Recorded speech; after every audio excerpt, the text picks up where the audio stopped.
본문이 도피성 사용 설명서라는 제목으로 말씀을 전했는데 오늘은 2편입니다. 이 도피성의 첫 번째 우리가 그 도피성에 대한 의미를 발견한다면 고의로 사람을 죽인 자가 아니라 사고로 또 미필로 이렇게 사고가 나서 어떤 사람의 피가 흘렸을 때 그 사람이 도피성에 일단 피할 수 있게 한 겁니다. 그리고 그가 재판을 받을 수 있도록 해야 한다라는 말씀이 있었는데 오늘 본문은 그 도피성에 피해 있던 사람에 대한 재판에 대한 기준입니다. 그래서 그가 어떤 재판을 통하여서 살 수 있냐면 이 도피성에는 대제사장이 제일 중요한 존재입니다. 대제사장이 살아있는 한 그가 고의로 죽인 것이 아니라면 다시 도피성으로 돌려보낸 것입니다. 그리고 그곳에서 이 대제사장이 살아있을 때까지 살 수 있게 한 겁니다. 그런데 조건이 하나 있습니다. 그 사람이 그 도피성을 임의로 떠나면 그를 보복하려고 하는 사람의 손에 그가 죽임을 당하여도 할 말이 없는 겁니다. 그는 그럴 수 있다라고 허락한 것입니다. 그 조건이 이 재판의 결과입니다. 그리고 그것만이 아닙니다. 이어서 그 사람들의 증거를 한 사람의 증언만으로는 그 재판을 판결하지 말라. 꼭 또 하나의 증인이 필요하다라고 이야기하고 있고요. 그리고 제사장이 죽은 이후에도 어떻게 해야 하는가를 이야기하는데 제사장이 죽은 후에는 그러면 이 도피성에 피했던 죄인은 어떻게 되냐 하면 속전을 내고 자유케 될 수 있는 겁니다. 그제서야. 그리고 나서 오늘 이 도피성의 사용 설명서죠. 도피성은 하나님의 공의와 은혜가 함께하는 곳이고 사실은 하나님의 재판정이기도 합니다. 그런데 그 땅에 피를 흘림으로 땅을 더럽히지 말라가 결론입니다.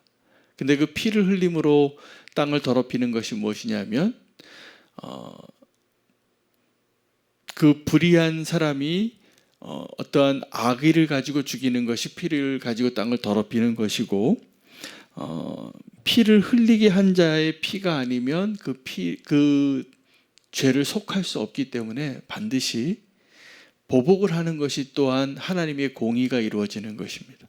그러니까 이 도피성이 왜 있냐 하면 이 복수의 악순환을 막기 위한 것이기도 하시고 또 가해자를 보호함으로써 하나님이 정말 피 흘려야 할 피와 피 흘리지 말아야 할 피를 구분하셨다는 것이죠. 오늘 이 본문이 잘 적용되어질 수 있는 구약의 한 사건이 나오는데 열왕기상 2장에 나오는 시므이 사건입니다. 여러분 시므이는 아주 기회주의자였기 때문에 다윗의 입장에서는 누구보다도 먼저 죽이고 싶었던 사람입니다. 그렇잖아요. 내가 가장 힘들 때 나의 가장 아픈 부분을 가지고 와서 뒤따라오면서 흙을 던지고 돌을 던지며 송사하던 자. 다윗이 왕위에 있을 때는 아무 소리 못하다가 다윗의 아들 압살롬이 반역해서 나라를 잠깐 뺏겼을 때 그 예루살렘을 떠나는 다윗을 향하여 저주하던 자.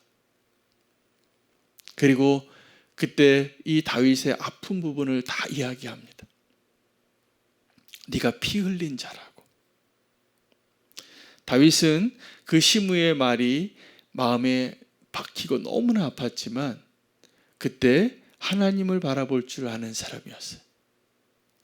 그래서 그 시므이를 당장 죽일 수 있었습니다. 그때 다윗에게도 부하가 있었기 때문에 칼을 뽑은 그 부하들을 막습니다. 그를 죽이지 말라. 내 아들도 지금 반역해서 나의 나라를 빼앗는데 저 시므이 같은 악인이 나를 저주하는 것으로 내가 그를 죽일 자격도 없다. 그리고 그의 저주가 도리어 내게 하나님의 은혜를 구하게 하는 기회가 되리라. 이렇게 말을 해요. 여러분 그러니 우리가 오해를 받고 정말 말 같지 않은 소리를 듣고 사람 같지 않은 사람의 비난을 받을 때 받으십시오. 그것이 다윗에게 하나님이 주신 은혜의 기회를 얻는 기회이기도 합니다. 그래서 다윗이 그 시므이를 정말 안 죽여요. 끝까지 살려줘요. 언제까지요? 자기가 죽을 때까지. 자기가 죽을 때까지 이 시므이를 안 죽여요. 그리고 아도니의 난이 일어나고 솔로몬에게 왕관을 넘겨주면서 다윗이 유언하는 게 열왕기상 2장이에요. 요압에 대하여 반드시 네가 처리해라. 그는 반드시 죽여야 할 자라. 어찌 보면 다윗에게 있어서는 요압도 늘 내 곁에 있는 오른팔과 같은 사람이었지만 늘 다윗을 괴롭히던 사람이었어요. 자기 멋대로 해요. 왕에게 충성하는 장군이 아니에요. 자기 소견에 오른 대로 하는 장군인데 다윗은 그 사람을 늘 곁에 뒀다는 거예요. 언제까지요? 자기 죽을 때까지. 이게 다윗이 된 이유입니다. 세 사람을 유언해요. 요압과 바르실레와 시므이예요. 시므이가 그렇게 중요한 존재예요. 다윗이 늘 죽이고 싶었지만 안 죽였는 거예요. 그리고 그를 네가 지혜롭게 처리해라. 이게 다윗의 유언이었어요. 솔로몬이 왕위에 올라서 시므이를 어떻게 처리했냐 하면 은혜를 베풉니다. 아버지처럼. 동일하게. 시므이를 죽이지 않아요. 근데 이게 도피성이에요.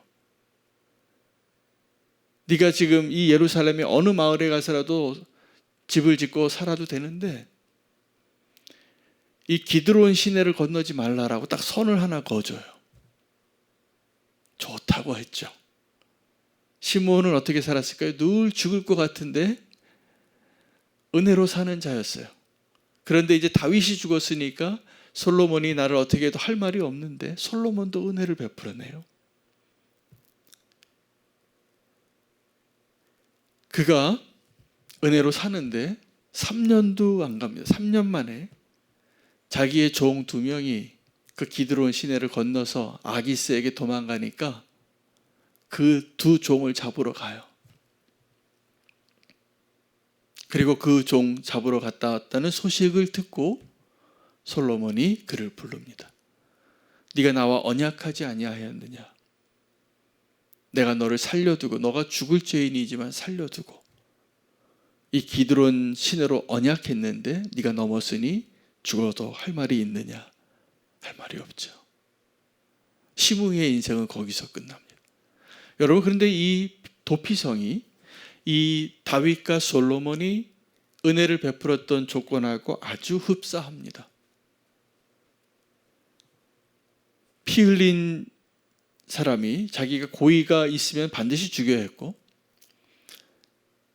악한 의도가 없이 사고로 누군가를 죽였는데 하나님은 그 사람을 보호하기를 원했어요. 그 사람을 향한 하나님의 은혜이기도 하고 그 피의 악순환이 일어나서 그 땅을 더럽히고자 하는 일들이 일어나는 것을 막기 위한 하나님의 공의의 처소가 도피성이에요. 이게 은혜만 있는 게 아니에요.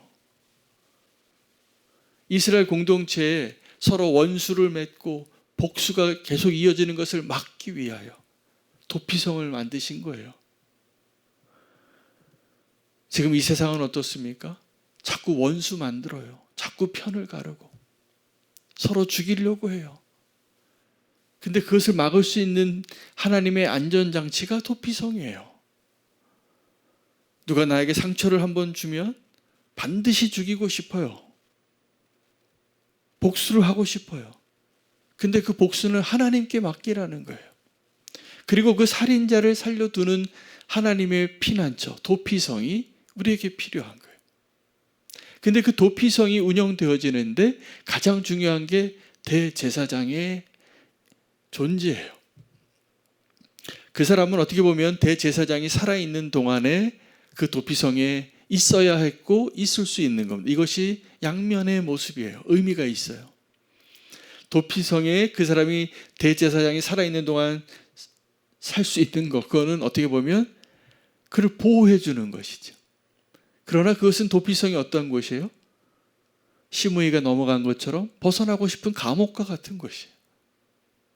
근데 어떤 사람은요, 이 도피성 안에 있는 것을, 우리가 그 그리스도의 언약 안에 있는 것을 감옥 안에 있는 것처럼 생각하는 사람들이 있습니다.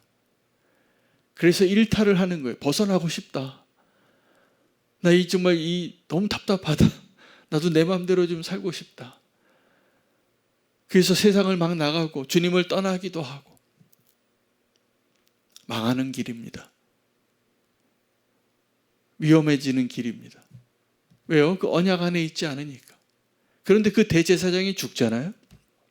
그러면 그때 진짜 자유함을 얻을 수 있는 기회를 주는 거예요. 속량을 할 수 있는, 속전을 갚고 이제 이 도피성을 떠날 수 있는 기회를 주는 거예요.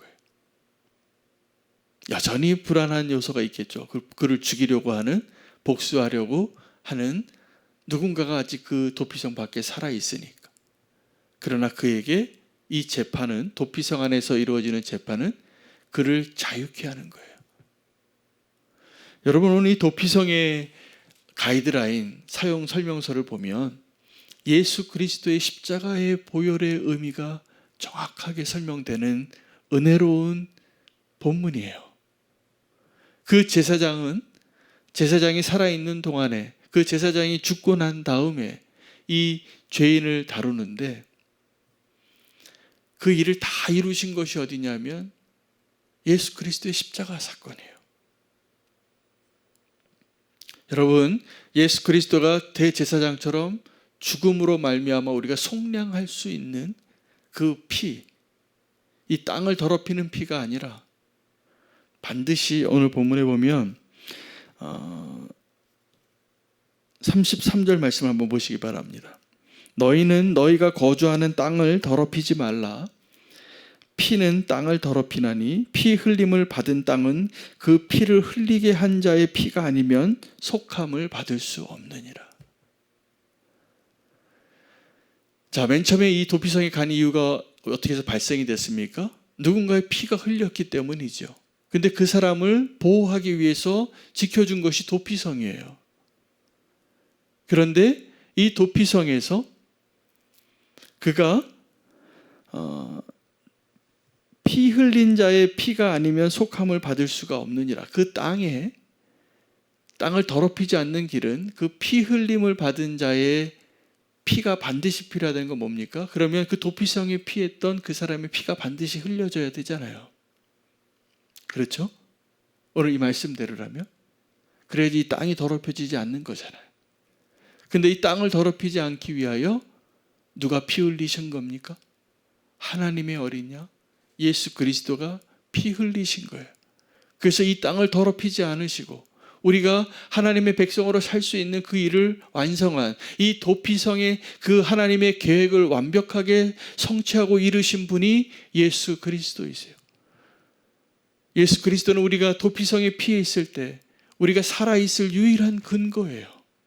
그러므로 우리는 그리스도 안에 있고 그 언약 안에 거하는 자로 살아가는 것이 우리를 안전하게 하는 것이고 우리가 행복할 수 있는 유일한 조건입니다. 다른 곳으로 떠나시면 안 돼요. 시므이를 기억하십시오.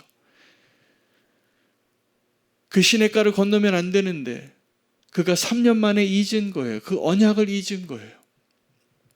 그리고 그는 아무 핑계 댈 수 없는, 그래서 솔로몬이 그를 불러서 그의 피를 흘리게 하는 겁니다. 다윗이 유언한 대로. 여러분, 오늘 이 도피성에서 우리가 발견할 수 있는 예수 그리스도를 붙잡으시기 바랍니다. 그리고 그리스도 안에 거하시고 우리의 생명을 보장하는 그 대제사장 예수 그리스도, 우리의 죄를 속량해 주시는 그 피를 흘리신 하나님의 어린 양 예수 그리스도, 오늘 이 도피성에서 이루어지는 그 재판과 조건과 그 언약의 범위를 오늘 우리가 붙잡고 살아갈 수 있게 되기를 소망합니다.